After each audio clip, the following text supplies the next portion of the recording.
Praise the Lord. Welcome to another day. This is another day. The power that opens today, that we call it today, will open door of favor, blessing, mercy to you in the name of Jesus. You are going out for interview, you are going out for business meeting, you are going out to your marketplace. The Lord will open door for you. He will connect you to those customers or helper that will lift you up in Jesus' name. You are welcome. Today's topic, today is Tuesday, 23rd. We are in the end of the month, and the Lord will answer your prayer. He will receive your thanksgiving. You have to start thanking Him, praising Him, and He will open door for more, for new things. New things will happen, new songs. You will sing new song. I will sing new song in Jesus' name. And the form of the fourth is like the Son of God. God has son. God has son. You hear me? Ìrí ẹni kẹrin nínú iná ó dẹ̀ jọ tọmọ Ọlọ́run o. Ọlọ́run lọ́mọ o. Bọ́n bá ti ń tàn tẹ́lẹ̀ má tanra rẹ. Ọlọ́run lọ́mọ. Bàbá ní ọmọ òun rèé. Ọmọ ní bàbá òun rèé. Ẹ̀yin jiyàn. Èmi ò mọ wàhálà tó bá yín tó bá jáde yín lápá. When one boy was healed, he was blind from the birth and is now old, and the Lord did miracle, opened the eyes, and the people were querying him, say, who opened your eyes? He said, I don't know the person. They call his parents. They say, this is our son. We know it's our son, and we know we born him blind, but now he's seeing. How his eyes were open, we don't know. They know their son. The son know the parents. Ẹ̀yin wá ń wá ìtàn, ń wá àrọ́bá gbogbo. Bó ṣojú yín ni kò tiẹ̀ yé mi. Praise the Lord. Hey, deliver us from false labor, from false religion. Hey, anything that force itself on us.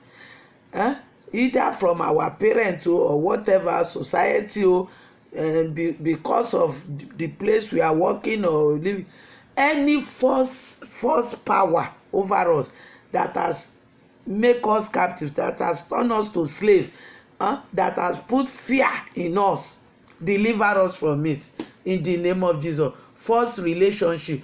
Some people are in false relationship. They put spell on them, and without their consent they fell for the man. It can be a boy, it can be a man. They use juju to capture some ladies. That one I've said no. Say you, I won't allow you to go. They use spell, and that one we just agree, we just accept. He can bear 3 children, 4 children before his eyes open and say, where am I? What am I doing in this place? Some will run away. Some will shout. I've had many examples. Some will later say, no way. I shouldn't have been here. What am I doing here? It can be in the house of herbalist, and that is how she will run out and say, and they will say, yeah. We were surprised when you said this is whom you will marry. So I didn't know. I couldn't even think right. Hey, God will deliver everyone in the name of Jesus. Hey, are you not tired of running from principalities? Are you not tired? The Israelites were tired. They cried out, and God came down and said, I heard their cry. You need to cry to Jesus, the deliverer, the savior, Emmanuel. You need to hold on to him. That woman said, if only I can touch the hem of his garment, if only. And that was all she was thinking. She did not care about crowd. Maybe she didn't even see the crowd. all she was doing is how to get to him, because his power is wherever he step, his power.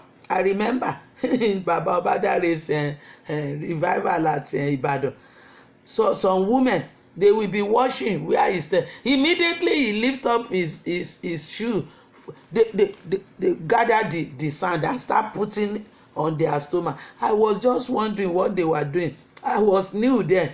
I was a convert then. Later, when I started reading, and I read it in the book of Acts of Apostles, that they lay sick people on the road, waiting for Peter's shadow to fall on them. That is when there is power in their shadow. Those of us who are, Daniel said, those who are preaching the gospel, their feet are good. The shadow of their feet, the shadow of them is powerful. Every part of them, the righteous one, no, not the stomach one. Every part of their body, power is power. If they raise up their hand, it's power. If they raise up one finger, it's power. If they winkle, it's power. Hallelujah. Praise the Lord. Hey, Satan himself called Jesus Son of God. The book of Luke. If you look at Luke chapter 4 verse 3 to 13, or Daniel chapter 3 verse 25, that is where King Nebuchadnezzar, that big king, that strong king, that king that control many other nations under him. He got up. He said, my people, the sheep said, yes sir, His Majesty, we are here.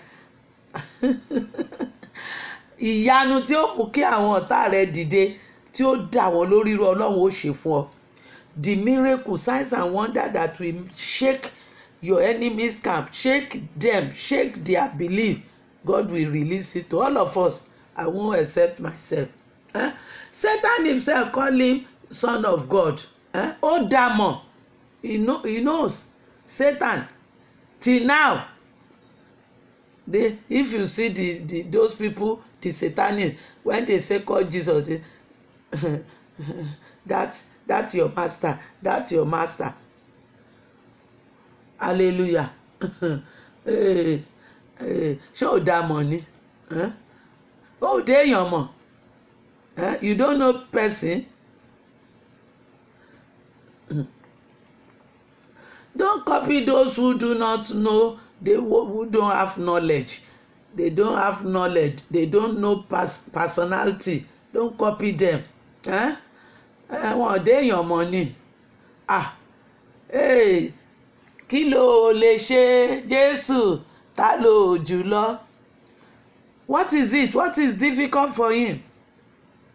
Who can stand him? Who can compare with him? Who? Tell me. If you know, write it down, send it to my Gmail. And I don't even want to know that person.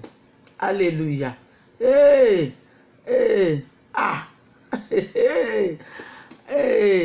Ìyanu, orúkọ tó mú wá látọ̀run nìyẹn. He brought that name, miracle. Before he was born, many prophets have talked about him. Before Jesus came, prophecy have said it. Hallelujah. Let's go and praise him. Orúkọ tó ju gbogbo orúkọ lọ, orúkọ tá ti gbé ga gidigidi. Let's go and thank God though. Our God, he cannot lie. The I am, the Lord of hosts, the Father. He sent his son Jesus. He sent him down to come and destroy the work of the devil, the power that bind us, the power, the principalities that say we are in control, we won't allow you to go. Pharaoh said, who is that God? I don't know him. But God show himself. God will show himself in my life, in your life, in my situation. He will show himself.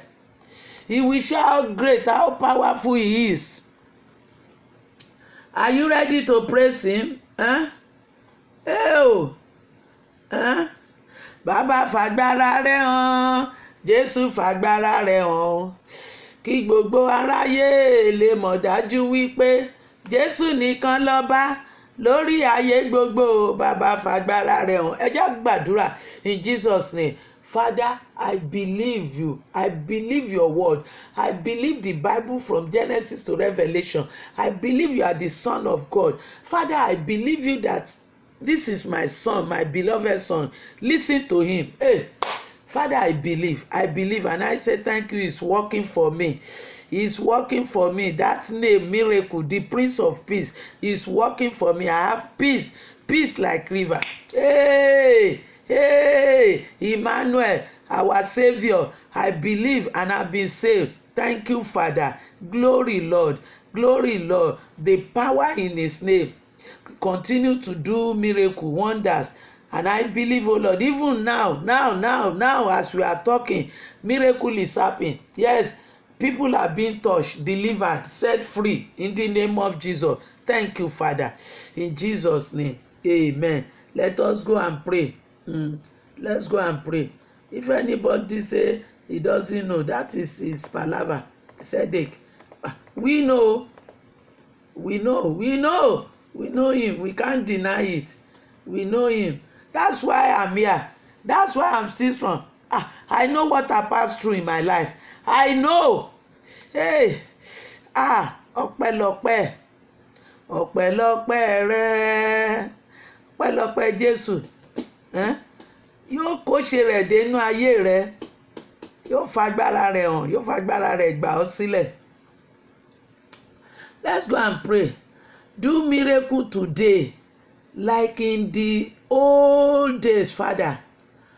Do one more miracle now to show the unbelievers, the doubters, that you are Father. Hey, not because of us, because we believe you are our Father, but because of those who don't believe. Father, do something great. Prove yourself. Show yourself to them. Do something no man can do in their life. Let us pray.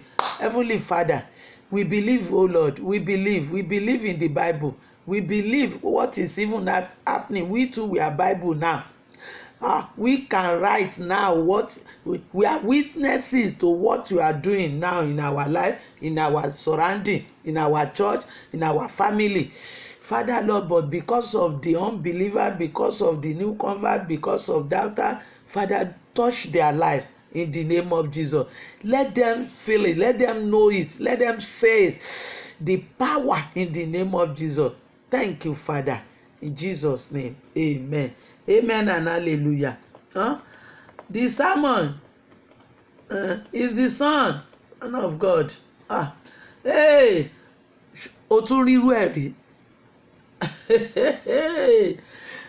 Have you ever seen it that people are dancing in the fire, in furnace? They are dancing, hallelujah, hallelujah, hallelujah, hallelujah. And the fire had no effect on them. Even Papa Haruna, the Akpala menstrual, he said nobody can put fire on their palm and stop to settle matter. Haruna Ìṣọ̀lá kan tó lọ sókè kan tó sùn, ó ní kò sí àfọwọ́fọnná kan tí ó dúró parí ìjà láyé yìí kọ́ kéèyàn kẹ́sẹ̀ wọ iná sọ́wọ́ kó wá máa dúró sọ̀rọ̀ ká má ṣe wá ní kí gbogbo ara ẹ̀ wà nù ná ọwọ́ nìyẹn, ọwọ́ lásán ni ó máa nínú iná. Àwọn Hébérù mẹ́ta wọ́n náà wọn ò ní bọ̀rìṣà. Kí ló mú ọ bọ̀rìṣà? Ọlọ́run tó ọ gbà. Kí ló ń fòrìṣà ṣe? What are you going to do with idol? What are you doing with masquerade?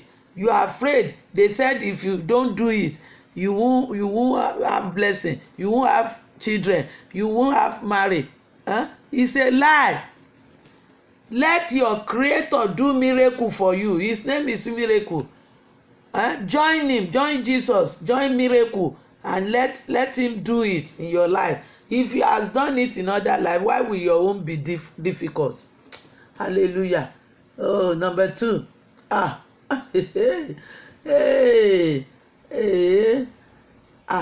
Psalm 66 verse 12. Ó ní ó mú mi kọjá nínú iná òjò mi, iná ayé ò ní jó yín, iná ayé ò ní jó mi, kò ní jó ọmọ mi. Gbogbo ẹ̀yin tẹ́ dúró ní word of faith, iná ayé ò ní jó yín. Ó ló mú mi kọjá nínú rírú omi, storm. Ó ní ṣùgbọ́n kò jò bò mí mọ́lẹ̀. God will stop storm for you in the name of Jesus. You will pass through storm and it will not be your end, it will not swallow you. That deep water, Psalm 18, go and read it, verse 17. He said, he draw me out of deep water. He will draw you out of deep water. Ọlọ́run fà ọ́ jáde kúrò ní omi tó jìn. Ìṣòro nìyẹn. Ọlọ́run ló gbà ọ́, àtònígbà tí ń gbà ni. Have you read about any leader of any religion who raised up dead body? Jesus did. The Son of God did. 4 days. Lazarus has died 4 days. He deliberately waited for 4 days to really prove that the Son has the power. The Father has given me power over death. They said, it's smelling. Don't bother yourself. Jesus said, take me there. And when he got to the tomb, he said, Lazarus, come out. Ew! As if he's just talking to somebody who is behind the door. Lazarus, come out. And he came out. Came out with all the white linen that they used to wrap him. He came out. He said, remove the linen, remove the bandage, remove the band, set him free, start a new life. Hey, ẹlẹ́dàá mi o, everything that is dead in my life, hear the word of God today. Hey, come out. Come out life, come out life, come out life in the name of Jesus. Gbogbo tó ti kú nínú ayé wa kó sọjí. Jesus commands storm. The Son of God, when he has the power, the Father has given him all the power. He told storm. The disciples were afraid. You did not clear, Master, if we die. This storm, the water is entering the ship already. The ship is shaking. It's shaking. The situation is shaking in your business, in your marriage. It's shaking. It's shaking. It will not break in the name of Jesus. Call Jesus, the Son of God. Call him like that. Jesus, you are the Son of God. Stop. Talk to my storm if you cannot. And he has given us the power. He has transferred the power to us now that we should talk to storm. Talk to the mountain yourself. He must hear you. Oh goodness. Hallelujah. Hallelujah. One of the name is Prince of Peace. And the world, they don't have that kind of peace. So the one Jesus gave us, they don't have it. They don't have it. They don't have it at all. So you know it. Only those elite have that kind of peace. Only those that Jesus, he said, those who are controlled by Jesus, he gave them power to become children. We too, we are children of God. If you like, cry. If you like, knock your head on the wall. That's your headache. Ọmọ Ọlọ́run ni èmi o, ọmọ Ọlọ́run là wá. Àbí ẹ̀yin ńkọ́? Ṣọ́mọ èṣù ní torí kò sí ẹ̀kẹta. Ọba àwọn kan forí sọlẹ̀. Bàbá ni bàbá ń jẹ́. Bàbá wa ni bàbá wa ń jẹ́. Ọmọ Ọlọ́run là wá ń ṣe. Ẹ bá tàkìtì kẹ́ forí sọlẹ̀. Ọmọ Jésù là wá ń ṣe. Ọmọ Ọlọ́run là wá ń ṣe. ẹ bá tàkìtì kẹ́ ẹ forí sọlẹ̀ ọmọ ọlọ́run là wá ń ṣe. ọmọ ẹ̀ la jẹ́ o, ọmọ ẹ̀ la jẹ́, a lè sọ tán. Satan wanted to tease Jesus. He knew Jesus is the Son of God, but he said he took him to the mountain. If you are the Son of God, turn this stone to bread. Will he be the person to show Jesus who he is? Do you need somebody to tell you your identity?